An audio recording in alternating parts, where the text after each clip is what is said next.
अस्सलाम वालेकुम नाज़रीन किराम। पाकिस्तान तहरीक इंसाफ ने अपने उम्मीदवारों के नाम एक हंगामी पैगाम जारी कर दिया है। वो उम्मीदवार जिनको कागजात नामजदगी जमा नहीं करवाने दिए जा रहे या जिनसे छीने जा रहे हैं या जिनको गिरफ्तार किया जा रहा है, उनके नाम एक अहम पैगाम जारी कर दिया गया है कि कल आखिरी दिन है और आपने एक काम हर सूरत करना है।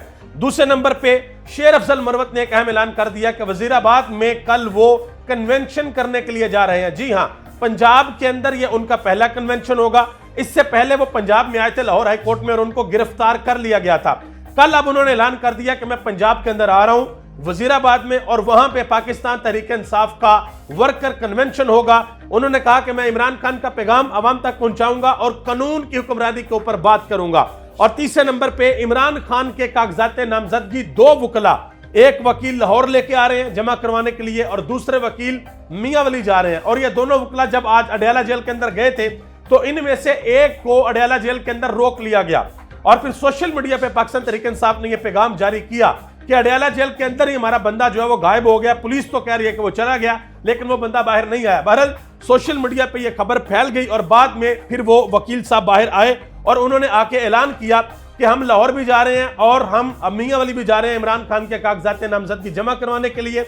और उन्होंने आवाम से अपील की है कि बड़ी तादाद के अंदर लोग पुरअमन तरीके से निकलें और हमारे साथ जाएं, हम अपने लीडर इमरान खान के कागजात नामजदगी जमा करवाएंगे। अच्छा, जो पैगाम पाकिस्तान तहरीक इंसाफ ने जारी किया वो पैगाम क्या है?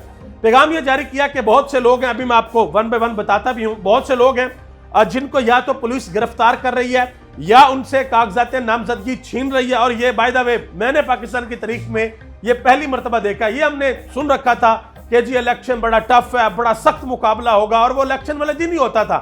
लेकिन अब तो आप यकीन करें कि इतना खौफ है, इतना डर है कि पाकिस्तान मुस्लिम लीग नून, पीपल्स पार्टी, ये सारी जमातें ये चाहती हैं कि पाकिस्तान तहरीक इंसाफ के लोग अपने कागजात नामजदगी जमा ही ना करवा पाए। तो बड़े खुश हो रहे हैं माशाल्लाह। लेकिन पाकिस्तान तहरीक इंसाफ ने दो चीजों का वाज़ह तौर पे ऐलान किया। एक, उन्होंने अपनी आवाम से अपील किया कि 8 फरवरी को आपने बाहर निकल के इनके सारे प्लान तहस नहस करने हैं। और दूसरे नंबर पे उन्होंने बड़ा क्लियर कट ऐलान किया कि किसी भी सूरत पाकिस्तान तहरीक इंसाफ इलेक्शन का बॉयकॉट नहीं करेगी। हमारे साथ जो मर्जी किया जाए, हमें कागजात नामजदगी नहीं जमा करवाने दिए जा रहे, लोगों को उठाया जा रहा है, गायब किया जा रहा है, लेकिन हम इलेक्शन का बॉयकॉट नहीं करेंगे। और अपने उम्मीदवारों को एक पैगाम दिया है, हंगामी पैगाम दिया है। यह कहा है कि वो लोग जिनके साथ ये सारा कुछ हो रहा है वो कल के दिन 22 दिसंबर को हर सूरत इलेक्शन कमीशन ऑफ पाकिस्तान में और हाई कोर्ट के अंदर, अगर लाहौर के लोग हैं, पंजाब के लोग हैं तो लाहौर हाई कोर्ट में और बलोचिस्तान हाई कोर्ट में, पेशावर हाई कोर्ट में या सिंध हाई कोर्ट के अंदर जो लोग हैं वो अपनी पिटीशन दायर करें, दरखास्त दें कि हमें लेवल प्लेइंग फील्ड नहीं दीजिए। इस वक्त वैसे जो ज्यादा जोर है वो पंजाब के अंदर है कि पंजाब के अंदर लोगों को इस तरीके से किया जा रहा है कि कागजात नामजदगी तक जमा नहीं करवाने दिए जा रहे। तो ये पैगाम आया कि अपने वकला के जरिए आप हाई कोर्ट के अंदर ये पिटीशन दायर करें ताकि आपको रिलीफ मिल सके। अगर आपने दरखास्त ही नहीं दी होगी तो आपको रिलीफ नहीं मिलेगा। दोनों जगहों पे, हाई कोर्ट के अंदर भी और इलेक्शन कमीशन ऑफ पाकिस्तान के अंदर भी अपने वकला के जरिए आपने दरखास्त देनी है कि जी हमें कागजात नामजदगी जमा नहीं करवाने दिए जा रहे, या हमसे छीने जा रहे हैं, या हमारा बंदा जो है वो गिरफ्तार हो गया। आगे आ जाए जी।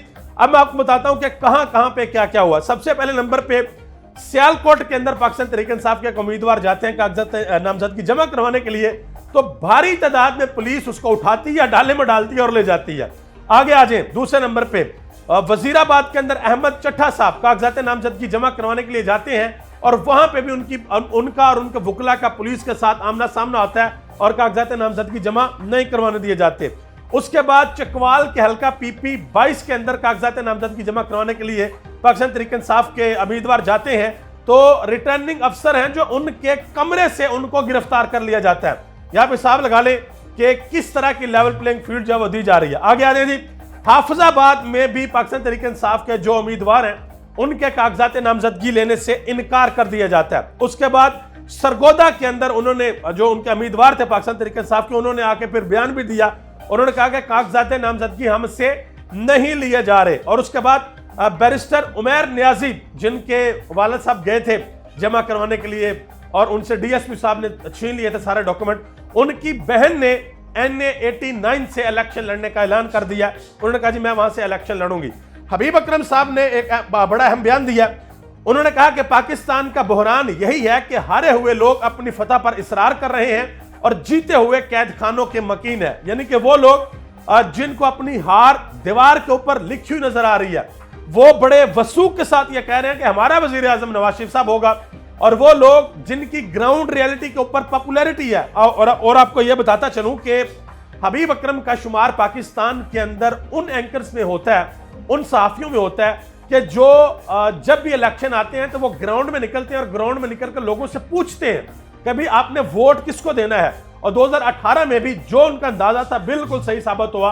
और इस वक्त जो उन्होंने सर्वे किया उसमें 80% जो ऊपर जा रही है पार्टी वो है पाकिस्तान तहरीक इंसाफ। उन्होंने ये बयान दिया, उन्होंने कहा जी बहरान ही मुल्क का ये है कि वो लोग जो हारे हुए हैं वो अपनी फतह पर इसरार कर रहे हैं और जो जीते हुए हैं उनको जेलों के अंदर बंद किया हुआ। आखिर में आ जाए जी, एक बड़ा अहम मसला बना हुआ है बलूचिस्तान के अंदर।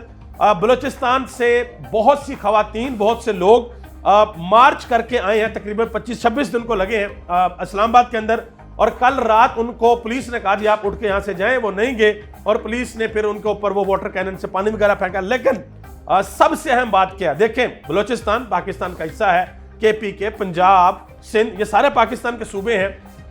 उनका मसला क्या बलूचिस्तान के लोगों का कि जी हमारे जानने वाले, हमारे भाई, हमारे रिश्तेदार, उनको मिसिंग पर्सन्स बना दिया जाता है। ये उनका मसला है, वो मसला लिख रहे हैं। और आप यकीन करें हैरानगी इस बात पर नहीं है, सबसे बड़ी हैरानगी पता किस बात पे है कि पाकिस्तान के जो चेयरमैन सेनेट हैं वो बलूचिस्तान से हैं, पाकिस्तान के जो चीफ जस्टिस हैं वो बलूचिस्तान से हैं, उसके अलावा पाकिस्तान के जो निगरान वजीर आजम हैं जनाब मोहतरम इज्जत माब अनवारुल हक काकड़ साहब, उनका ताल्लुक भी बलूचिस्तान से है। तो मुल्क के अंदर 3 बड़ी सीटों पे बलूचिस्तान से लोग बैठे हुए हैं, लेकिन बलूचिस्तान के लोगों का मसला हल नहीं हो रहा। और उनको अभी थोड़ी देर बाद खबर आई, थोड़ी देर पहले खबर आई है कि हामिद मीर साहब उस थाने के अंदर गए हैं जहां पर खवातीन को जो है वो बंद कर रखा है। और गालिबन अभी जो खबर आई है वो खबर ये है कि लोगों को वापस बलूचिस्तान भेजा जाएगा। एंकर इमरान रियाज खान ने इसके ऊपर बात की है, उन्होंने ट्वीट किया, उन्होंने चीफ जस्टिस और अनवारुल हक काकड़ साहब की तस्वीर लगाई और उन्होंने लिखा कि आप दोनों का ताल्लुक बलूचिस्तान से है। काकड़ साहब आप तो हमेशा महरूम तबकात की बात किया करते थे, कुर्सी क्या इतनी जालिम चीज है कि एहसास ही खत्म कर देती है, ये उन्होंने सवाल पूछा है।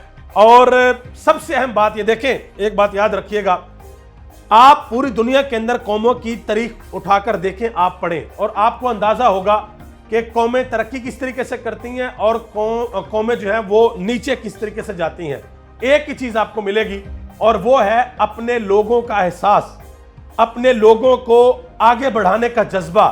हम यहाँ पे अगर अपने लोगों का एहसास नहीं करेंगे, अपने लोगों के लिए कुछ अगर नहीं करेंगे, उनको आगे बढ़ा। आप देखें सबसे अहम बात यह है कि बलूचिस्तान के लोगों को अपनी बात कहने के लिए इस्लामाबाद आना पड़ रहा है। भाई बलूचिस्तान में क्यों नहीं एहतजाज हो सकता, क्योंकि वहां पे ना हमारा मीडिया कवरेज देता है, ना कोई और हिसाब किताब होता है। तो मैं दस्तबस्ता गुजारिश करना चाहता हूं पाकिस्तान के वो लोग जो इनका मसला हल कर सकते हैं, उनसे दस्तबस्ता गुजारिश करना चाहता हूं कि ये अनवारुल हक काकड़ साहब के लोग हैं, ये चीफ जस्टिस की बहनें हैं, चीफ जस्टिस की बेटी हैं, तो इनके मसले को जरूर सुना जाए और इनके मसले को, उनकी जो भी मसला उनका, उसको हल किया जाए।